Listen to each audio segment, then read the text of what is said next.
I'm building a hill climb and autocross car using parts I have left over from previous builds. It's small enough to fit on a garden trailer to be easily towable to events. It's mid-engined with a Suzuki 900 engine on the right, driver on the left. Overall, it weighs about 350 kilograms with 130 horsepower.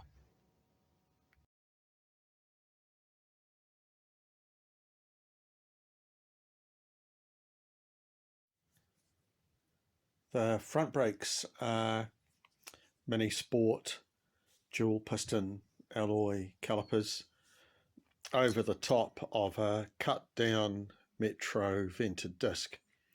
This is all designed to go under a 10-inch mini wheel, and I covered that in another video. The work involved putting in a spacer, machining a spacer to move the rotor in that direction, and cutting down the disc from the original Metro size to 7.9 inches, and fitting in imperial studs where the Metro uses metric. Despite its diminutive size, I think that's quite a bit of stopping power in the front of a car which only weighs about 360 kilograms.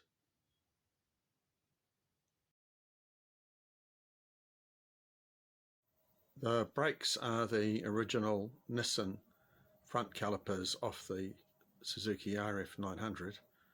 I can already see that I'm going to have to mount them running backwards with the large caliper piston on the wrong side.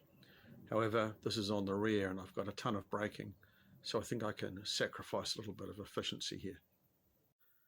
There's not much room to work with in there, and also the calipers have to move out with the sprocket, otherwise they lose orientation with the rotor, and whatever fitting I put in, whatever bracket, has to be strong enough to resist brake torque.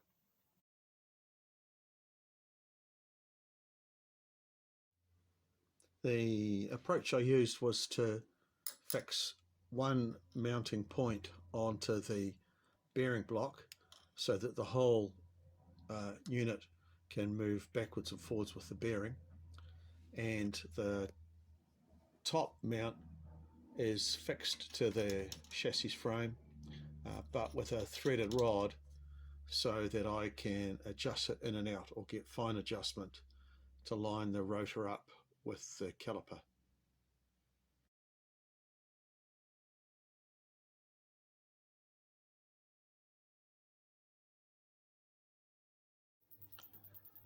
Okay, I see some potential here.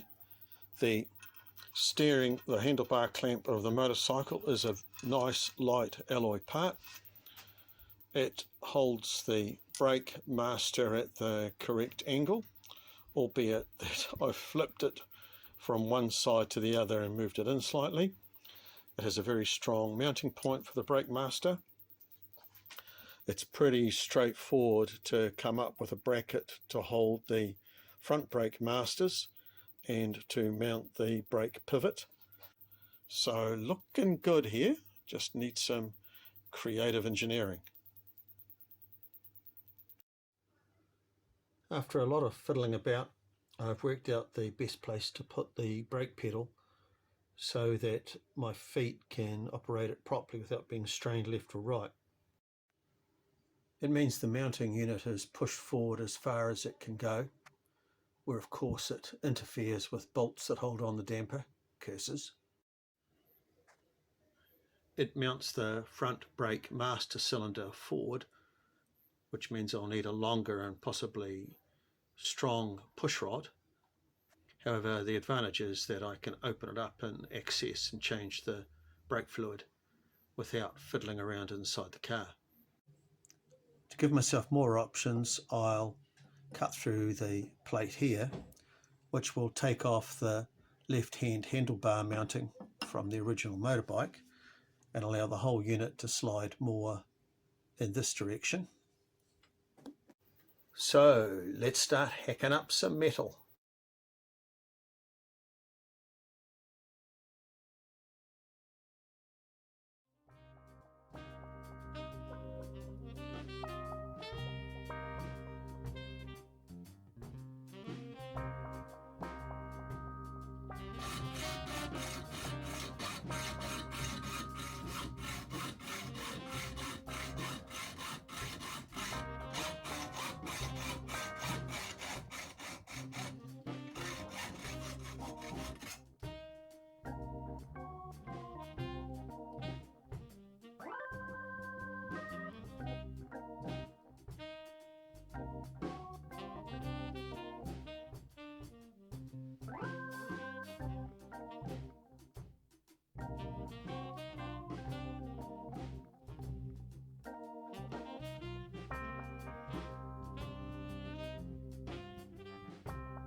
let's just recap on how this whole thing works.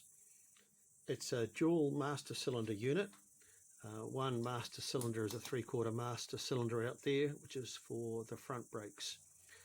This master cylinder here is the original front master cylinder off the motorbike, because it uses the front motorbike calipers on the rear. Now, for those of you who like humour, this is mounted on handlebars almost the same way that it would be mounted on the motorbike, except that the brake pedal has to push 2 masters. So the main push comes through this push rod to the front master. The rear comes through this extension to the rear master. However, to balance out or to adjust the rear braking, this is actually on a pivot and can pivot backwards, but it's restrained by a spring. So the lighter the spring, the less rear braking I get. The heavier the spring, the more rear braking or rear bias that I get. It's set quite light at the moment, probably enough that you can see it moving there. By adjusting the depth and number of leaves, I can adjust the rear brake bias. The brake pedal the accelerator pedal isn't hooked up to anything at the moment. It's just floating free, but I have tested that it's reasonably well positioned for heel and toe when I'm driving. At least I think it is, in the absence of actually having brakes or a throttle cable to really tell for sure.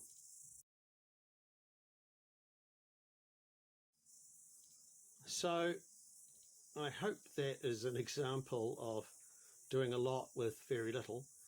There are no purchased aftermarket parts or balance bars or any such thing here. I'm just making the best of what I have, including cutting things out with a grinder and filing it to shape with a file. With the pedal set in place, I'll sign off at this stage. Voila!